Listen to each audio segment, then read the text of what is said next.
La vie dans cette société étant au mieux terriblement ennuyeuse, aucun aspect de la société n'est pertinent pour les femmes. Valérie Solanas, féministe radicale américaine. Libre ensemble, Catherine Ax, Jacques Nizan. Bonsoir, bienvenue à toutes et à tous dans Libre Ensemble. Ce soir, de femmes, il sera question, et oui, des femmes oubliées, avec deux femmes assez micro, mais qui se rappellent à notre bon souvenir à l'occasion d'un roman, d'une sortie de roman, celui de Myriam Leroy, journaliste, écrivaine et dramaturge, qui nous revient avec son troisième roman, Le mystère de la femme sans tête, après Ariane et Les yeux rouges. Bonsoir Myriam. Bonsoir Catherine, bonsoir à tous. Nous avons également eu envie d'inviter Chantal Kestelot. Bonsoir Chantal Kestelot. Bonsoir Catherine, bonsoir Myriam. Vous êtes, vous, docteur en histoire contemporaine et depuis 92, membre de l'équipe permanente de CG Soma, c'est bien comme ça qu'on le dit, hein, je ne me trompe pas, autrement dit des archives de l'État, actuellement en charge de l'histoire publique. Et vos principaux centres d'intérêt, ça tombe bien, portent-vous sur l'histoire de Bruxelles et la mémoire des deux guerres mondiales. Cette femme sans tête qui repose au cimetière d'Ixelles, elle est mère de famille. Myriam, elle est russe, elle s'appelle Marina Shafrov. Il y a beaucoup de F en effet qu'il faut mettre dans le bon ordre. Elle fut décapitée sur ordre d'Hitler en 1942 à la hache et sacrifiée pour que vivent des innocents. Elle aurait pu marquer l'histoire, mais comme nous le verrons ce soir, comme beaucoup de femmes, elle est tombée dans l'oubli. Myriam, ce troisième roman, qui est le premier où vous ne racontez pas votre vie, mais qui en distille quand même beaucoup voilà, d'infos. En tout cas, vous avez pris la vie d'une autre pour nous narrer. Il est même beaucoup plus personnel que les autres. Comment avez-vous rencontré cette Marina ? Comment est venu le déclic, je le disais, au cimetière d'Ixelles ? Complètement par hasard. Je me promenais au cimetière d'Ixelles avec une amie pendant le deuxième confinement. Alors ça peut avoir l'air d'être un drôle de lieu de promenade, mais dans les cimetières, la police ne rentrait pas et ne risquait pas de nous verbaliser parce que nous ne portions pas notre masque. Et avec mon amie, nous voulions parler de choses très importantes, des histoires de cœur, etc. Et donc voilà, il fallait se démasquer. Et j'avais jamais visité ce cimetière. Je recommande la visite du cimetière d'Ixelles, surtout par beau temps, parce qu'il est vraiment très, très, très agréable. Il y a beaucoup d'hommes très connus qui reposent là-bas. Oui, c'est vrai, il y a beaucoup de messieurs. Et quelques secondes après mon entrée dans le cimetière d'Ixelles, mon regard a été attiré par ce qu'on appelle le reposoir des martyrs de la Seconde Guerre mondiale, mais je ne savais pas ce que c'était, évidemment. Moi, j'y connais rien en cimetière et en Seconde Guerre mondiale. Enfin, je n'y connaissais rien. Ça a un peu changé depuis, mais ça ressemblait à des dents de pierre dans une bouche de gazon, comme ça, avec la haie qui faisait office de gencive. Et toutes ces petites stèles identiques portaient des prénoms d'hommes et le motif de leur mort, c'était la fusillade. C'était inscrit sous leur nom Lucien Fusillé, Maurice Fusillé, Gaston Fusillé. Et dans cet océan de fusillés, il y avait une femme qui, elle, était décapitée, c'était Marina Shafrov. Donc sur le moment, j'ai pris une photo de la tombe. Je suis rentrée chez moi et quand j'ai commencé à me renseigner sur son destin, je me suis dit qu'il était absolument incroyable qu'on n'en sache pas plus. Les Russes en savent un petit peu plus que nous. Ils ont un peu plus pris soin de la mémoire de Marina, mais les Belges, pratiquement pas. Elle n'avait pas de page Wikipédia en français à son nom. Quand j'ai commencé à me renseigner à son sujet, il y avait juste une page de blog en espagnol que j'ai traduite. Et là, j'ai découvert la version officielle. Alors, il y a plein de versions de l'histoire de Marina Shafrov, mais celle-là disait qu'un jour, Marina Shafrov a 33 ans, quand elle était mère de deux petits garçons de 3 et 8 ans. Elle est sortie de chez elle avec un couteau à la main et elle a marché jusqu'aux messes des fonctionnaires allemands à Bruxelles et elle en a poignardé un. Puis elle s'est enfuie. Les Allemands ont imposé des sanctions, notamment la fermeture de lieux de plaisir, débit de boissons, théâtre, cinéma, etc., en attendant que le coupable se rende. Et une semaine après, Marina s'est rendue, tout en égratignant un autre Allemand au passage, puisque foutu pour foutu, autant rentabiliser. Et quelques semaines après, elle était en effet décapitée à la hache à Cologne, malgré des demandes de grâce qui avaient été introduites par sa mère. La reine Elisabeth était intervenue en sa faveur, mais Marina avait décidé que c'en était fini pour elle ici-bas et qu'il fallait qu'elle meure. Voilà, ça c'est la version... C'est le départ, en tout cas la version officielle. C'est le point de départ. Donc en fait, je vous spoil rien puisque dès les premières pages du livre, cette histoire est racontée. Maintenant, moi, ce qui me semblait intéressant de creuser, c'était les raisons de sa tombée dans l'oubli. Et je passe environ 300 pages à essayer de comprendre et à exposer différentes hypothèses. Voilà, vous mettez en exergue chaque fois d'autres femmes tombées dans l'oubli ou d'autres femmes oubliées de l'histoire présente, passée et sans doute même future. Ça fait écho à ce que vous avez vécu vous aussi. Alors on va pas poser, on est toutes féministes ici en quelque sorte un peu. on va le dire. Mais en tout cas, qu'est-ce qui faisait résonance chez Marina? Parce qu'on le verra, Marina est une personnalité très étonnante également. Est-ce que son geste est dû à un geste de désespoir, mais plutôt même d'espoir? Est-ce que cette femme qu'on a voulu oublier, on l'a d'abord dit pieuse, et donc tâchant d'offrir sa vie pour que les 60 personnes qui avaient été arrêtées par les Allemands en termes de punition soient sauvées. Difficilement on met sur cette femme une étiquette de geste politique. Pourquoi? En tout cas, les hommes qui étaient jusqu'il y a peu chargés d'écrire l'histoire lui ont nié toute charge politique. On a lu que c'était une pulsion simplement suicidaire qu'il avait saisie. On a lu que c'était peut-être même un crime passionnel. Mais quoi qu'il en soit, parce que alors, je disais qu'il y avait plusieurs versions. Il y a une autre version qui dit que ce n'est pas elle qui a poignardé le premier nazi qui s'est rendu coupable du premier attentat, mais sans doute son mari. Mais quoi qu'il en soit, c'est quand même elle qui s'est rendue. Et ça, ce ne peut pas être une pulsion suicidaire ou un crime passionnel. C'est de toute façon quelque chose de profondément politique. Et toute la description de l'histoire de cette femme qui a mené à cette fin tragique, vous l'avez analysée, documentée, ou vous l'idéalisez, vous la rêvez, vous l'imaginez? Un peu des deux. J'ai bâti Marina sur base de mes propres mesures, et pas physique, parce qu'elle ne me ressemblait pas du tout, mais je lui ai prêté mes affects et mes révoltes, et j'ai essayé de tracer des liens et de jeter des ponts entre 1942 et 2022, parce que je pense qu'il y a plein de points communs, plus que ce qu'on imagine en fait, entre les femmes de toutes les époques, notamment le fait qu'on est toutes traitées comme des femmes. Je crois que c'est vraiment un point commun très important.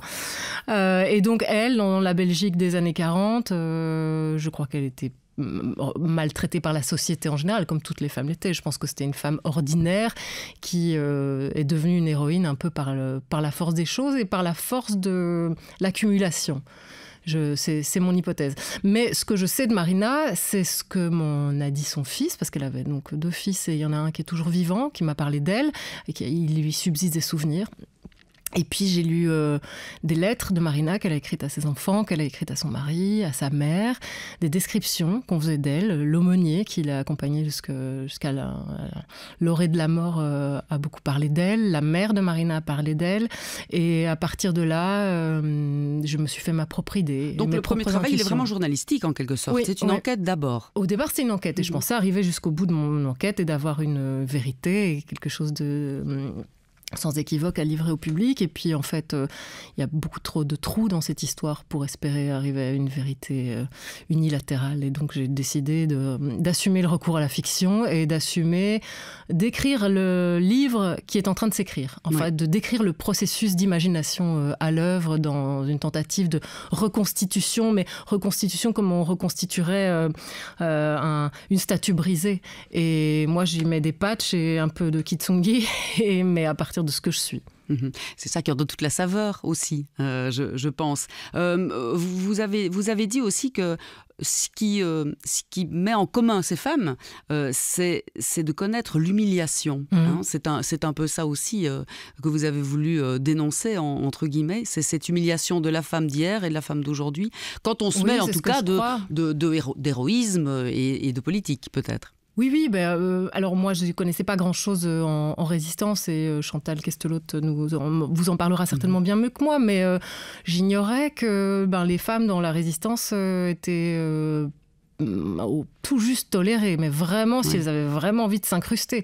Moi je pensais que tous les bras, tous les cerveaux étaient les bienvenus, mais même là, alors que la guerre soit une affaire d'hommes, je peux comprendre la logique là derrière, mais que la résistance soit une chasse gardée, là ça échappe à ma logique en tout cas. Enfin, Chantal Questelot, justement, comme dit Myriam, Marina est finalement une héroïne solitaire. Elle ne faisait pas partie d'un réseau, ou très peu, enfin vous n'avez pas découvert grand-chose.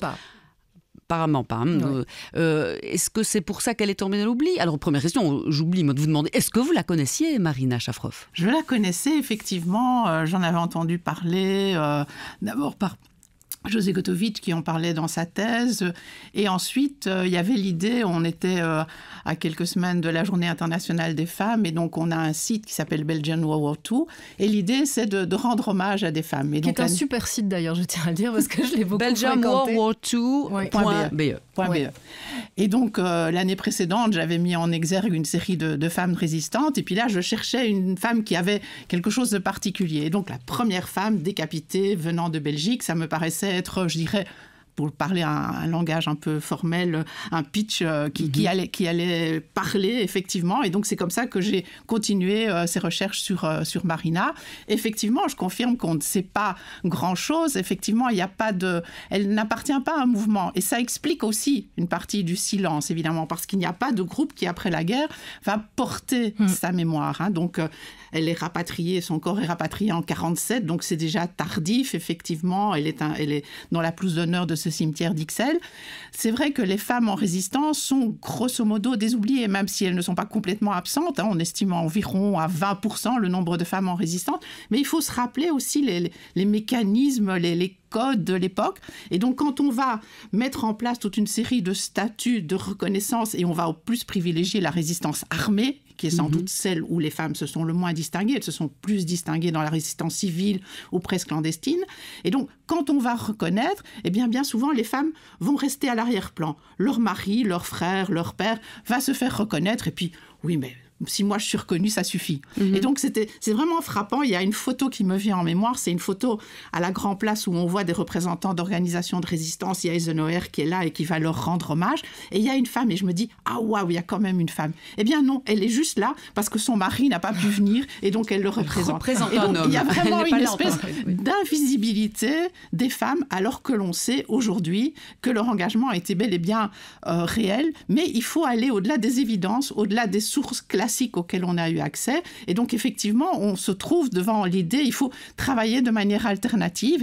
Et ce qu'a fait Myriam nous montre qu'on peut à la fois travailler de manière alternative avec des sources, parce qu'elle a fait un véritable travail d'investigation, parce que je crois qu'elle est trop modeste en disant j'ai brodé parce qu'il y a trop de vide. Au contraire, elle a déjà rempli beaucoup de cases et tout. Il y a toute une série de documents qu'elle a exhumés, mais de manière, je dirais, non conventionnelle. Elle est allée voir le fils, effectivement, qui en plus est dans le déni. Hein, sa mère n'a pas pu faire ça. Et donc, effectivement, il faut travailler autrement. Et je crois qu'aujourd'hui, de plus en plus, on essaye de travailler autrement pour essayer de retrouver, de pister ces femmes qui sont tombées dans l'oubli. Et je dirais c'est d'autant plus fou que finalement, si on se rapporte à une autre guerre qui est la Première Guerre mondiale, on a peut-être beaucoup héroïsé. Hein, on pense tous Gabrielle Petit, Edith Cavell. On a vraiment là des héroïnes qui ont certainement forgé les mentalités, alors que pour la Deuxième Guerre mondiale, mais on n'a pas véritablement, mais on n'a pas non plus de figure masculine. Hein, parce que je dirais que ce qu'on est en train de dire sur l'histoire de la résistance des femmes est d'autant plus vrai qu'on n'a pas non plus un Jean Moulin à la belge. Et donc, autant des figures issues de la collaboration sont connues. Hein, vous faites une enquête, tout le monde connaît Léon de Grelle. Qui connaît Walter Dewey, résistant des deux guerres. Et donc, cette invisibilité de l'histoire de la résistance, elle est encore d'autant plus forte quand on va s'intéresser à des catégories marginales, qu'il s'agisse de femmes, qu'il s'agisse d'étrangers dans la résistance. Et très récemment aussi est sorti un ouvrage qui met en exergue la participation de Congolais vivant à Bruxelles et qui ont eu des rôles dans la résistance. Ils sont extrêmement minoritaires. Et donc là aussi, les sources traditionnelles ne nous permettent pas d'avoir accès à cette histoire. Parce que l'histoire a été écrite par des hommes blancs, cisgenres ? Oui, l'histoire a été écrite par des hommes blancs, par des Belges. Et donc, pour toute une série de statuts, pour être reconnu, il fallait être belge. Donc là aussi, il y a des obstacles qui se sont mis en place. Et elle a aussi été écrite par les groupes qui ont été reconnus. Et donc, effectivement, si vous n'appartenez pas à ces groupes, si vous ne matchez pas dans toutes ces cases-là, ben, vous tombez dans une espèce d'oubli mémoriel qui ne va ressurgir qu'à partir du moment où des groupes vont essayer peut-être de rechercher cette histoire, de s'approprier cette histoire, et à ce moment-là, de se mettre à l'écrire. Et donc aujourd'hui, on est sans doute sorti de l'histoire institutionnelle de la résistance pour s'intéresser aux individus, aux motivations, et qu'est-ce qui les a effectivement amenés, et quel rôle les femmes ont-elles joué dans cette histoire. C'est ce que Myriam, vous cherchez tout le roman. Quelle est l'impulsion que Marina a eue pour faire cet acte héroïque. Et vous lui prêtez des intentions d'ailleurs de révolte, où elle se dit, s'il y en a une révoltée, plus 2, plus 3, plus 4, ça va faire boule de neige, on va un petit peu faire peur aux Allemands et on va pouvoir les contrer. Or, vous insinuez aussi que justement ces actes isolés faisaient peur à pas mal de populations, justement. Et pourquoi est-ce que ces actes isolés n'ont pas eu la conséquence que Marina aurait aimé ? Mais alors, je pense qu'en tout cas, en ce qui concerne Marina, le Parti communiste de l'époque, non seulement n'a pas voulu endosser la responsabilité et se réclamer, en tout cas, de ses actes, mais en plus, s'en est vraiment désolidarisé parce que ce qui commençait à grenouiller un petit peu, qui deviendra la résistance, qui n'était pas encore vraiment, qui n'était pas encore vraiment organisée, estimait que c'était trop tôt pour se lever de manière violente contre les Allemands, qui avaient une stratégie à mettre au point et qu'elle n'était pas encore là, cette stratégie. Et beaucoup de Belges aussi estimaient qu'il y avait peut-être moyen de s'entendre sans trop de heurts avec l'occupant et que c'était peut-être pas la bonne manière de procéder, la manière forte. Chantal Castelot. Oui, je crois aussi, ce qui est important de souligner, c'est que le prix à payer est extrêmement lourd. Et donc, effectivement, s'en prendre à des soldats allemands, ça signifie qu'on met en péril la vie de très nombreux otages. Quand on s'en prend, par exemple, à des collaborateurs, le nombre d'otages qui vont être arrêtés et éventuellement qui vont être victimes est beaucoup moins élevé. Et donc, même le Parti communiste, qui, dans à un moment donné, va encourager cette violence armée, va faire marche arrière parce qu'il se rend compte que c'est très difficile de se rendre populaire. Parce que la résistance, c'est aussi une interface avec la société, et donc on a besoin, si pas d'un engagement, mais au moins, je dirais qu'il y ait une espèce de complicité tacite de la société. Or, ces actes de violence, et effectivement, le geste de Marina, il vient fort tôt, on est en décembre 1941, et on voit bien à la réaction des autorités belges, et notamment de celui qui est le bourgmestre faisant fonction de Bruxelles, Jules Koolst, qu'il est extrêmement réticent, voire hostile. Bien évidemment, il n'a pas toute liberté, il fait placarder une affiche, il n'a pas toute liberté pour le contenu de cette affiche, mais on sent bien, et en connaissant par ailleurs... Oui, c'est un journal intime. Il condamne ce genre de geste. Et effectivement, 1940-1941, on est dans ce qu'on appelle une forme d'accommodation de moindre mal. Au fond, l'idée, c'est de faire en sorte... On se souvient de 14-18. Les rapports en 14-18 ont été extrêmement tendus entre les autorités et l'occupant allemand. Et donc, on se souvient de ce qui s'est passé en 14-18. Parfois, ce sont les mêmes hommes. Quelqu'un comme Koolst, il est vieux, il a plus de 65 ans. Il était déjà élu en 1914. Et donc, on n'a pas envie de revivre ça.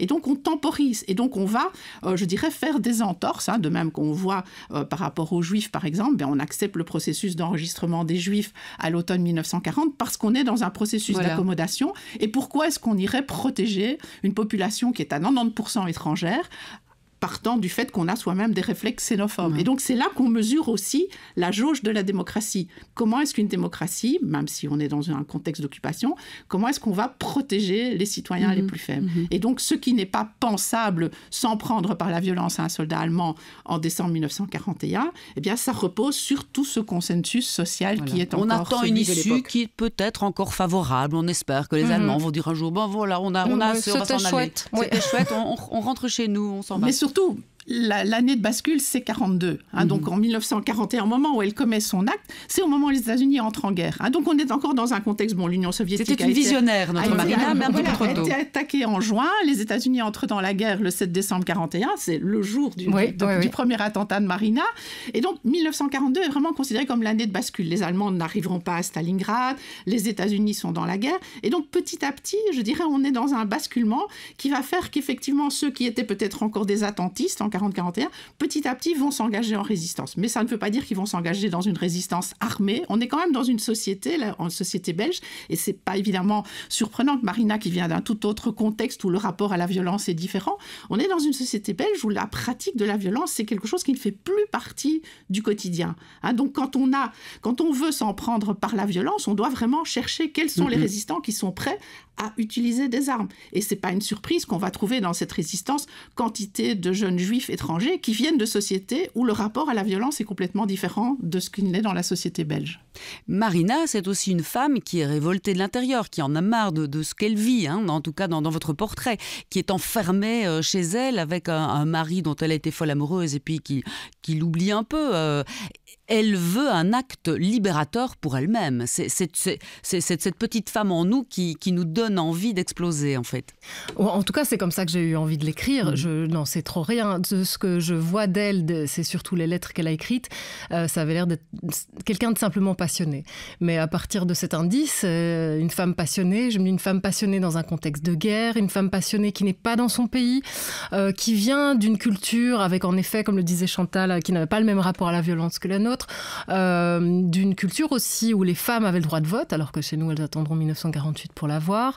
Qu'est-ce que ça donne ? Et pour moi, j'ai l'impression que ça pouvait donner quelque chose d'explosif, et c'est ça que j'ai décidé de décrire.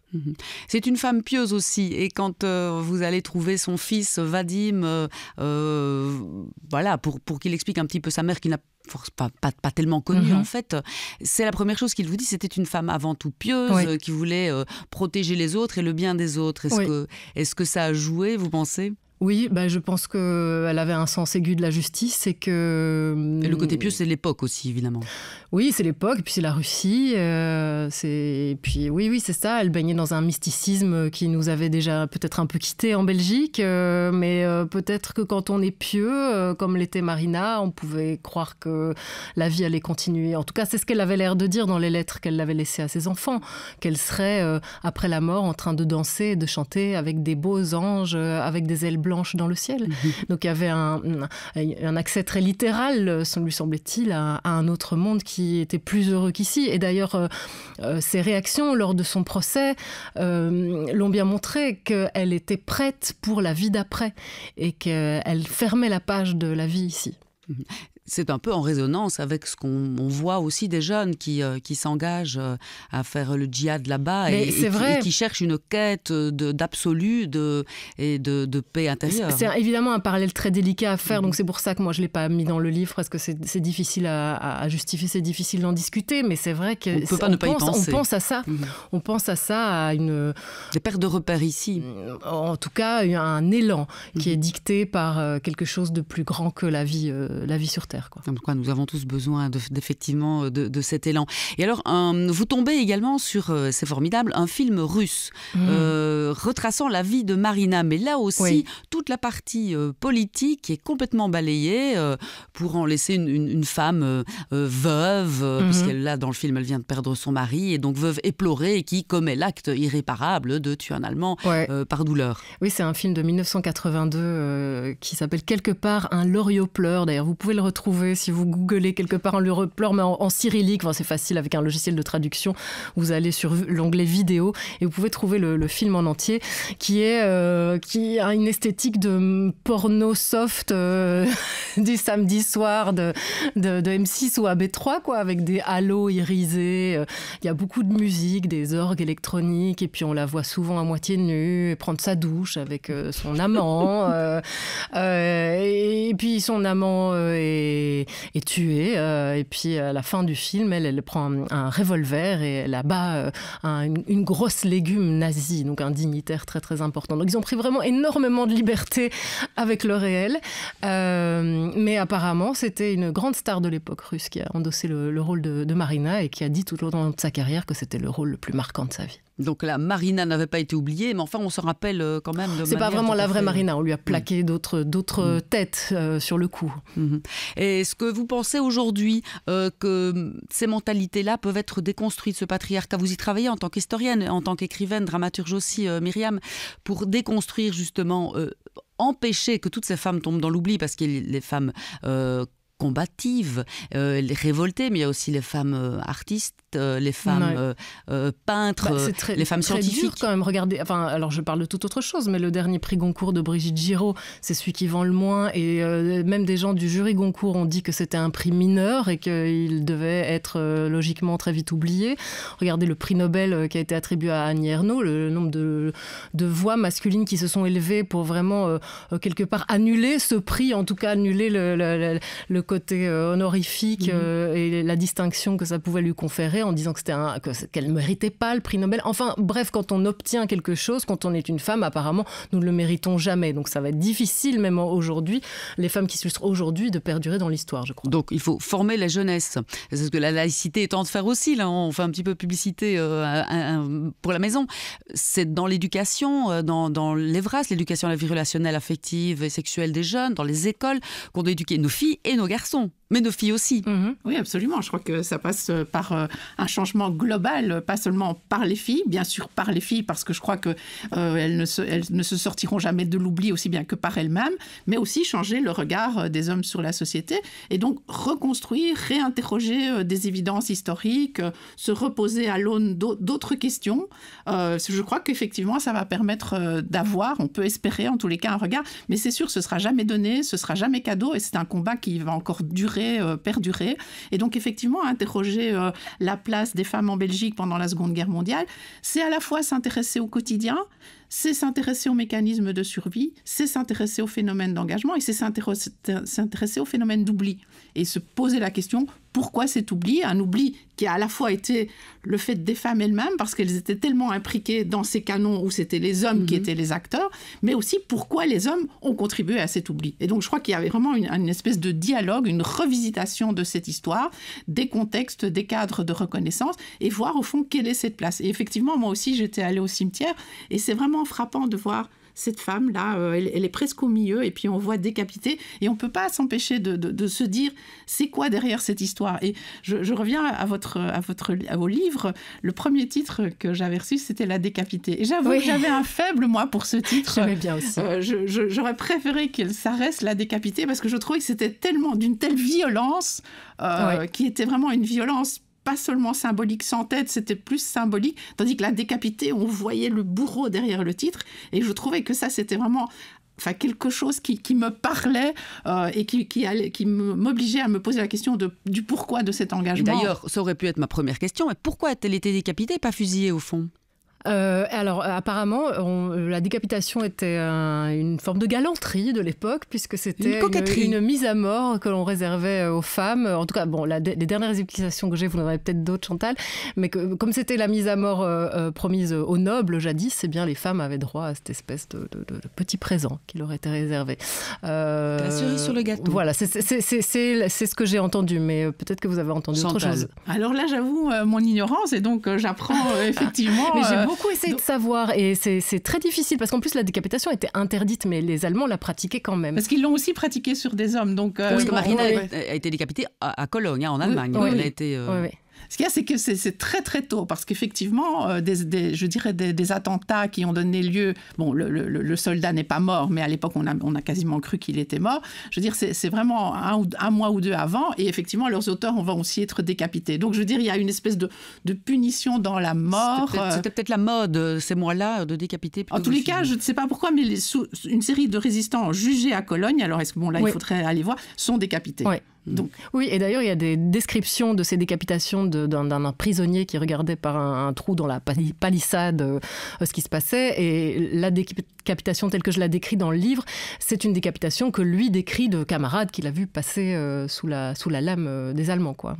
Myriam, Chantal, pour les jeunes générations, à retenir, c'est qu'une femme révoltée, une femme d'action... est capable de tout. Est capable de tout et n'est pas hystérique. Absolument. Ah ben non. De toute façon, ça n'existe pas, l'hystérie. Voilà, nous sommes bien d'accord. C'est un fantasme. Est-ce qu'il y a d'autres femmes dont la mémoire doit être déterrée et réhabilitée au cimetière d'Ixelles ou ailleurs en Belgique ? Est-ce que les recherches de Chantal et de Myriam vont se poursuivre ? Alors moi, il y en a il y en a même deux, mais Emma-Claire Backhaus, dont je parle un peu dans le livre, qui est l'identificatrice, la dame qui descendait pour le compte de la Croix-Rouge dans les caveaux, les fosses, pour compter les dents, regarder s'il y avait des dents en or. Je trouve qu'il y aurait un film à faire sur elle, sur son job incroyablement dévoué, terriblement ingrat, surtout à son âge, parce qu'elle était plus toute jeune à l'époque pour faire ça. Et j'aimerais bien en savoir plus sur Emma-Claire Backhaus. Et puis Hélène Moskiewicz, qui était une espionne pour le compte des Alliés, une jeune juive qui s'est fait embaucher au siège de la Gestapo, avenue Louise à Bruxelles. Et du siège de la Gestapo, on ne connaît que Jean de Célis-Longchamp, qui a canardé la façade et qui a son buste buste en bronze doré sur un rond-point à l'avenue Louise. Et on ne se souvient pas assez d'Hélène Moskiewicz, qui pendant des années a lu des registres pour repérer quels étaient les juifs qui allaient avoir la visite de la Gestapo et qui les prévenait à l'avance de décamper. Formidable. Chantal, encore de belles recherches. Oui, effectivement, je crois qu'il y a quantité de femmes. Je dirais, il y a le focus biographique et c'est ça qui va attirer, je dirais, le lecteur et qui va permettre de le faire rentrer dans cette histoire. Mais je dirais, il y a aussi un portrait collectif à faire, ces engagements de femmes dans la résistance. On a beaucoup travaillé sur les femmes dans la collaboration. Encore une fois, malheureusement, la collaboration a été, je dirais, une porte d'entrée. Demain, il est temps de s'intéresser beaucoup plus à ces femmes en résistance et à essayer de comprendre comment elles ont été oubliées, mais aussi comment elles se sont engagées et quels ont été les acquis qu'elles ont permis d'avoir. Et ce rôle peut-être discret, parce que les codes de l'époque faisaient qu'on se méfiait moins d'elles. Donc parfois, elles ont pu faire des choses incroyables que les hommes n'auraient pas pu faire. Mais il faut vraiment, je dirais, aller au-delà des évidences. Merci Chantal Questelone. Merci Myriam Leroy. On rappelle peut-être donc votre livre Le mystère de la femme sans tête au Seuil et vos podcasts aussi, Poupée russe, où l'on découvre aussi d'autres femmes comme une poupée russe dans le ventre de l'une de l'autre. Exactement, tous les personnages que j'ai découverts grâce à Myriam Schaffrath. Poupée russe, Ovio, à écouter évidemment. Merci à toutes les deux d'avoir été là. Merci à ceux qui étaient avec nous, d'avoir choisi de nous écouter. À très bientôt pour un autre rendez-vous de la laïcité. Bonsoir. Bonsoir. Bonsoir.